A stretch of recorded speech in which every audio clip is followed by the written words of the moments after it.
मेरे घोंसी के मालिकों, जैसा कि आपको पता होगा, लगातार आप मेरे से शिकायत करते रहे कि सरकारी अस्पताल के डॉक्टर गायब रहते हैं और वहाँ उनके दलाल बैठे रहते हैं जो ये बताते हैं कि डॉक्टर साहब किस नर्सिंग होम में होंगे। दवाइयाँ बाहर लिखी जाती है, वहाँ के डॉक्टर मरीजों के साथ बदतमीजी करते हैं, सुविधाओं का अभाव है। आपने ऐतिहासिक रूप से जीत दिया। आपके आदेश को मानते हुए मैं जिला अस्पताल गया, मुख्य चिकित्सक अधीक्षक के साथ मैं पूरे अस्पताल का दौरा किया। तमाम खामियां पाई गई। आपकी बातें सच साबित हुई। कई चैम्बर में डॉक्टर नहीं थे और दलाल बैठे हुए थे, जिसको मुख्य चिकित्सा अधीक्षक ने स्वयं नोट किया। कहीं मरीज जमीन पर पड़ा हुआ था। आप सब गवाह हैं उसके, मीडिया के साथी थे, अधिकारी थे, डॉक्टर थे। कहीं कोई मैं एक पढ़ा लिखा सांसद हूं, उसी के हिसाब से मैं खाली नोट कराता गया।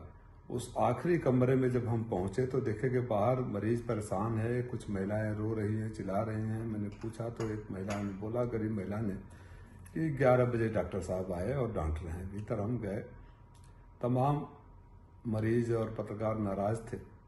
मुझे लगा कि मन आक्रोश में कहीं बाहर न चला जाए।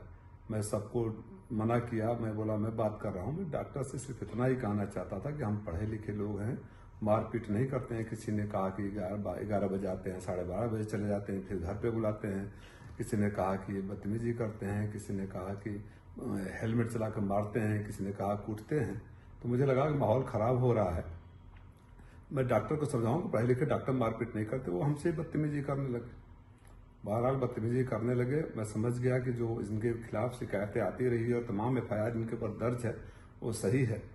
मैं चला आया। मुख्य चिकित्सक अधीक्षक महोदय, आप सबको पता है कि उन्होंने खुद इतने पीड़ा में थे, उनके व्यवहार से लगातार मना कर रहे थे कि बयान जारी करके कहा कि इस डॉक्टर की लगातार शिकायतें आ रही हैं और शासन से गुहार लगाई कि इसके खिलाफ कार्रवाई करो। नोटिस जारी किया, लेकिन जो संरक्षण देते हैं ऐसे लुटेरों को, उनको ये बर्दाश्त नहीं हुआ कि कोई आपकी आवाज पर जाकर वहां निरीक्षण करे और सुधारने का प्रयास करे, क्योंकि उनके पेट पर कहने लाग पड़ती।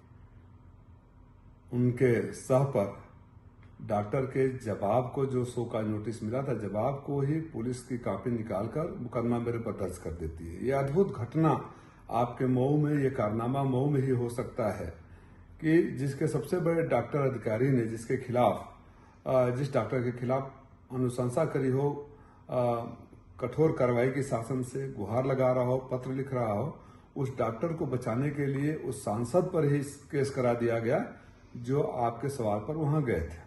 मैं सिर्फ आपसे ये कहना चाहता हूं कि आपने जो सबसे बड़ा ऐतिहासिक आशीर्वाद दिया, वो मेरे लिए सबसे बड़ा हौसला है। बेदाग हूं, ये चाहे कितना कर ले, न मैं आपको लूटने दूंगा न दबने दूंगा। जो हमारे गरीब मरीजों को लूटेगा उनकी डॉक्टरी नहीं चलेगी, चाहे कितने भी मुकदमे करा लो।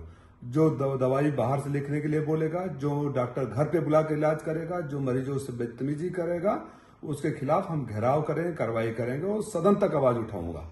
इस मुद्दे को कोई सोच रहा हो कि राजीव राय को डरा दिए, आपका ये बेटा, आपका भाई डरने वाला नहीं है।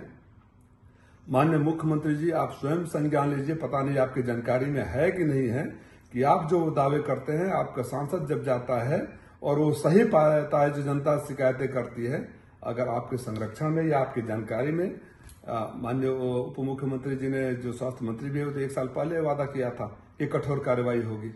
तो जो उप मुख्यमंत्री ने वादा किया, जो मुख्य चिकित्सा अधीक्षक गुहार लगा रहे हैं, लेटर लिख रहे हैं, अगर उस पर कार्रवाई नहीं हुई तो आपकी आवाज उठाने वाले पर जो कार्रवाई करता है उसके खिलाफ तो जनता सड़कों पर उतरेगी। और जिन लोगों ने भी ऐसे संरक्षण दिया है उनको तो जनता की नजरों में आज कहां खड़े होंगे, वो स्वयं सोचे।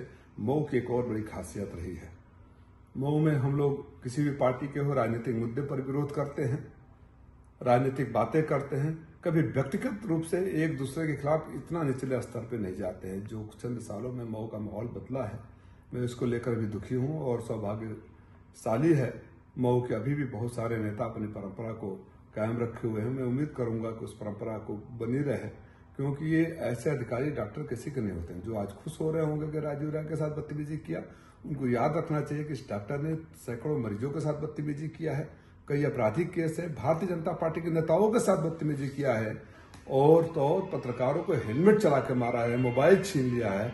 ऐसे छिनैती, डकैती और मारपीट करने वाले डॉक्टर, जिसके ऊपर कई आपराधिक मुकदमे दर्ज हैं, उसको बचाने के प्रयास करने वाले कितने बड़े महापुरुष होंगे, ये मैं घोसी के मालिकों के ऊपर छोड़ता हूँ। हौसला रखिए, मैं आपके साथ हूँ। आज जहां भी आपका अपमान होगा, शोषण होगा, दबाया जाएगा, लूटा जाएगा, सांसद नहीं भाई और बेटा बनकर खड़ा रहूंगा। जय समाज।